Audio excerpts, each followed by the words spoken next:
Assalamualaikum warahmatullahi wabarakatuh. Anak-anakku semuanya kelas 4, semoga selalu sehat-sehat selalu. Hari ini kita akan meneruskan pembelajaran kita buku Pupena jilid 4A.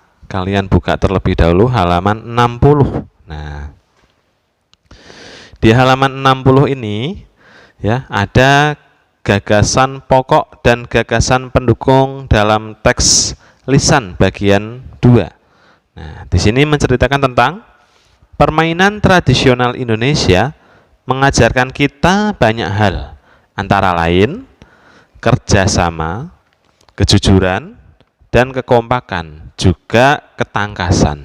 Nah, di sini ada lampiran teks 2 yang berada di halaman agak loncat, yaitu 246 ya, yang berjudul bermain peta umpet. Nah, di sana anak-anak bisa membacanya tentang teks berjudul bermain peta umpet. Nah, di permainan tradisional ini sekarang sudah banyak agak ditinggalkan karena seiring dengan perkembangan kemajuan zaman ya.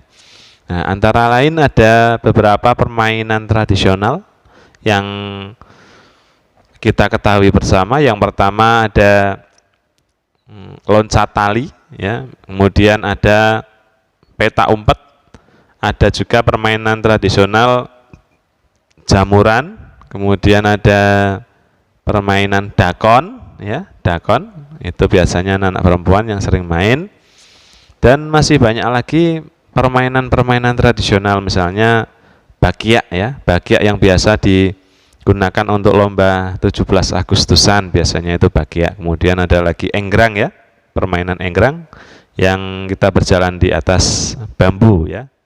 Itu adalah beberapa permainan tradisional yang harusnya kita lestarikan bersama. Kemudian banyak hal yang bisa kita dapatkan dari permainan tradisional tadi yang tadi sudah disebutkan, seperti kejujuran, kekompakan ya, seperti permainan bakiak itu kalau tidak kompak ya, menyamakan langkah itu pasti akan terjatuh. Nah, itu adalah beberapa permainan tradisional yang kini sudah jarang sekali kita lihat karena sekarang eranya era HP ya, ada kemudian internet dan sebagainya. Nah, kemudian anak-anakku semuanya, kamu telah mempelajari sifat-sifat bunyi ya. Kemarin kita sudah mempelajari sifat-sifat bunyi ya. Di sini yaitu ada bunyi dapat merambat, dapat dipantulkan, dan dapat diserap. Nah, coba kalian lihat di halaman 61 buku Pupenanya. Bunyi dapat dipantulkan karena mengenai benda yang permukaannya keras seperti batu, kayu, dan kaca. Nah, sedangkan bunyi dapat diserap jika mengenai permukaan benda yang lunak seperti karet, karpet, dan busa. Nah, berdasarkan jenisnya bunyi pantul dibedakan sebagai berikut. Yang pertama, bunyi pantul yang memperkuat bunyi asli, yaitu bunyi pantul yang terdengar saat jarak antara sumber bunyi dan dinding pantul kurang dari 10 meter. Jadi jaraknya dekat seperti di dalam kelas ya. Jaraknya tidak ada 10 meter sehingga suara guru walaupun tidak terlalu keras tetapi akan terasa jelas dan nyaring karena memantul terkena dinding di dalam kelas ya. Yang nomor 2 yaitu gaung. Gaung adalah bunyi pantul yang terdengar bersamaan dengan bunyi asli sehingga sumber bunyi dan dinding, sehingga bunyi yang tidak terdengar menjadi tidak jelas. Nah, di sini jaraknya antara 10 sampai 20 meter anak-anak. Hal ini menyebabkan hanya sebagian bunyi pantul yang tiba bersama dengan bunyi asli. Misalnya bunyi aslinya kemana, maka bunyi pantulnya akan terdengar di telinga kita kena, atau di sini contohnya kemari akan terdengar keri. Nah, itu adalah gaung ya.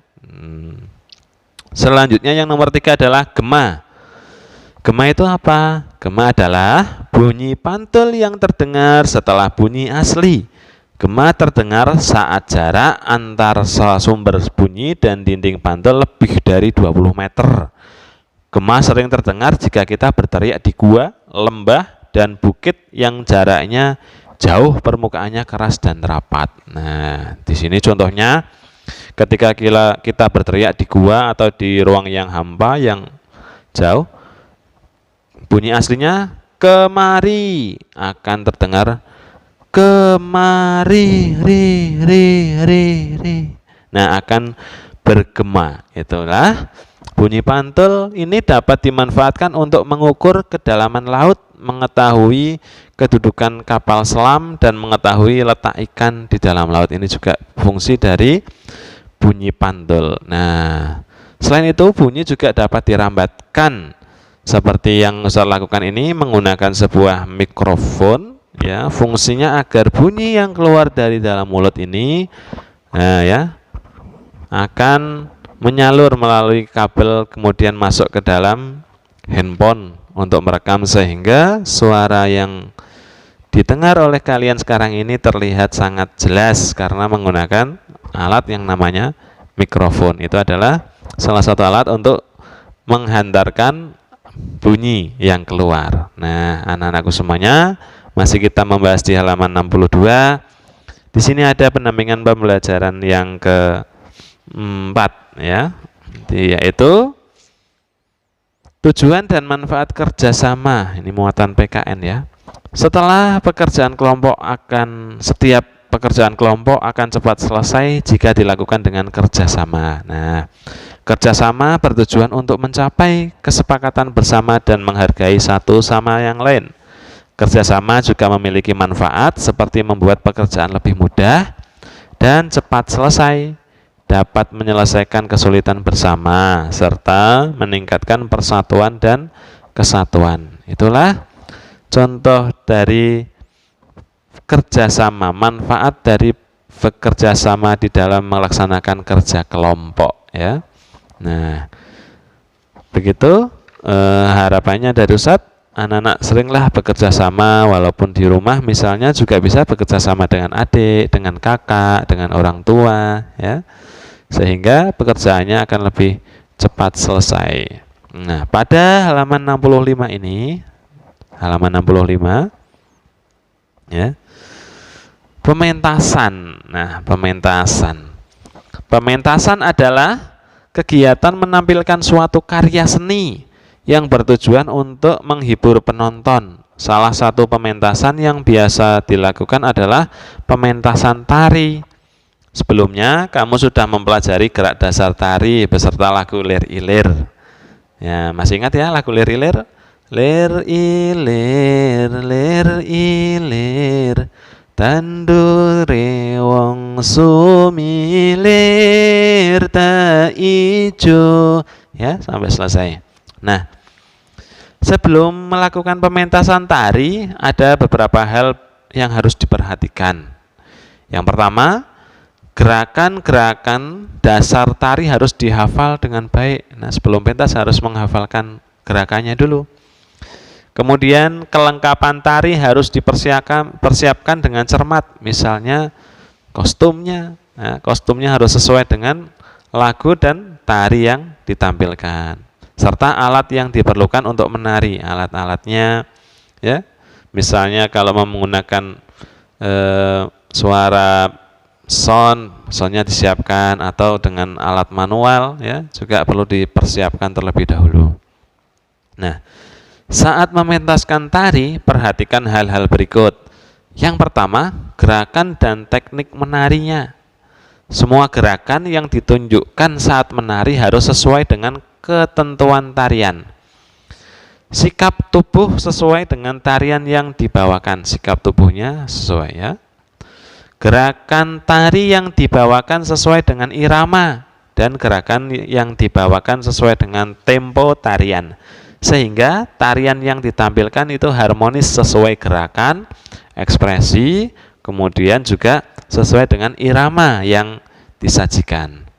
Nah, yang kedua ekspresi ini ya, saat menari sebaiknya menunjukkan penjiwaan yang sesuai dengan tarian sehingga pesan dari tarian dapat dipahami oleh penonton. Nah, ekspresi wajah ini sangat menentukan ketika kita menari. Misalnya ada tari dari Bali ya, tari kecak itu ekspresi wajahnya, atau tari pendet ya, nah, yang terkenal dengan gerakan matanya yang melotot kemudian seperti ini ya. Nah, itu ekspresi wajahnya harus sesuai ya. Kemudian gerak tubuhnya, kalau tarinya tari semangat atau tari Papua misalkan sajojo, sajojo, itu juga harus semangat tarinya ya. Nanti berbeda dengan tari jaipong dan lain sebagainya ya.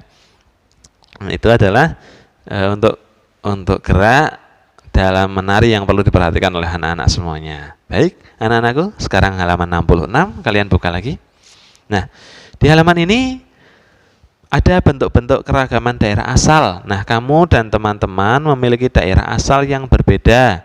Namun, ada juga yang sama. Perbedaan tersebut tidak menjadi halangan untuk bersahabat anak-anak ya.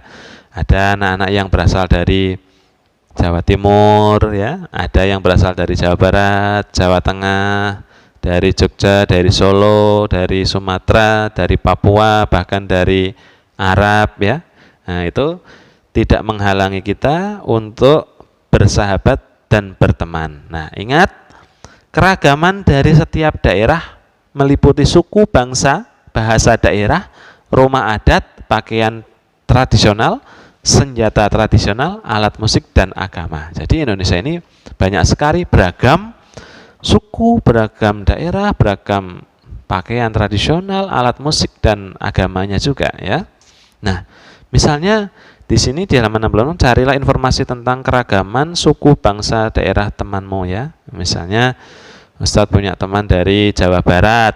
Nah, itu bahasanya bahasa Sunda. Nah, kumaha damang Said ya. Nah, itu misalnya bahasa Sunda. Bagaimana kabarmu, sehat? Nah, kalau punya teman dari daerah Jawa, pripun kabare, sehat nggih? Nggih sehat. Nah, saya juga punya teman dari Cilacap ya, Cilacap. Pripun kabare, Mbok? Sehat ya. Itu logatnya seperti itulah ya. Dan masih banyak lagi bahasa Betawi ya, kemudian ada lagi daerah Medan dan sebagainya ya. Itu banyak bahasa yang mungkin logatnya akan berbeda, tetapi maksudnya adalah sama. Itulah keragaman yang dimiliki oleh Indonesia agar kita bersatu walaupun berbeda-beda, tetapi tetap satu ya, tetap satu jua. Ya, slogannya apa Nana? Masih ingat? Bhinneka Tunggal Ika, walaupun berbeda-beda tetapi tetap satu jua ya. Itu adalah keragaman suku bangsa yang ada di Indonesia. Ada lagi suku Papua ya, berbeda lagi. Misalnya rumah adatnya namanya rumah adat Honai ya. Kemudian karakter orangnya, yang penting kita sama-sama saling menghormati sehingga persatuan dan kesatuan Indonesia ini akan bisa terlaksana. Masih ingat persatuan dan kesatuan Pancasila sila keberapa? Sila ketiga ya. Persatuan Indonesia ya, sila ketiga. Bagus sekali. Nah, anak-anakku semuanya, pada halaman 67 buku pena 4A ya, ada keragaman permainan tradisional di Indonesia anak-anak. Nah, Indonesia itu kaya akan keragaman permainan tradisional. Permainan tradisional ada yang dimainkan perorangan, ada juga yang berkelompok. Permainan tradisional dan perorangan diantaranya engklek, enggrang, gangsing, ya, layang-layang. Permainan tradisional berkelompok diantaranya bentengan. Nah, ini saya dulu sering main ini, bentengan dan ular naga. Nah, dalam permainan kelompok, setiap anggota kelompok harus bekerja sama agar dapat memenangkan permainan. Nah, berikut manfaat dari melakukan permainan tradisional anak-anak. Yang pertama, melestarikan budaya Indonesia. Kita harus melestarikannya. Ya. Kemudian 2, berolahraga sambil bermain. Ya, berolahraga menyehatkan tubuh ya. Jadi permainan tradisional itu cenderung berolahraga seperti bentengan, yaitu kita taruh benteng ya kalau sekarang, atau petak umpet itu juga. Wah, kalau bermain itu tubuh terasa berkeringat ya, karena olahraga lari dan sebagainya, itu sangat mengasihkan anak-anak semuanya. Nah, itu jarang ditemui ya, kalau apalagi kalian tinggal di perumahan ya. Nah, itu perlu kita lestarikan. Kemudian melatih kesabaran, misalnya bermain secara bergantian, ganti, kalah ganti ya, lompat tinggi, tidak bisa lompat ya ganti pegang karet ya. Kemudian melatih bekerjasama antara saat bersama secara berkelompok. Nah seperti tadi ya, permainan bakia itu kalau tidak kerjasama jatuh nanti. Kemudian bersikap sportif ya, lapang dada ketika bermain dan tidak sombong saat menang dalam bermain dan tidak bermain curang. Itulah manfaat dari bekerjasama di dalam permainan tradisional. Itu saja anak-anakku semuanya yang bisa saya terangkan hari ini. Cukup panjang video kali ini, tetapi sangat mengasihkan. Semoga bermanfaat. Jangan lupa kalian wajib komen di bawah ya. Tuliskan nama kalian sebagai tanda kalian telah mengikuti menonton video ini sebagai absen KN. Oke? Tetap lestarikan budaya Indonesia, namun jangan sampai ketinggalan teknologi terbaru ya. Semoga bermanfaat, semoga berakhlakul karimah. Kurang lebihnya mohon maaf. Assalamualaikum warahmatullahi wabarakatuh.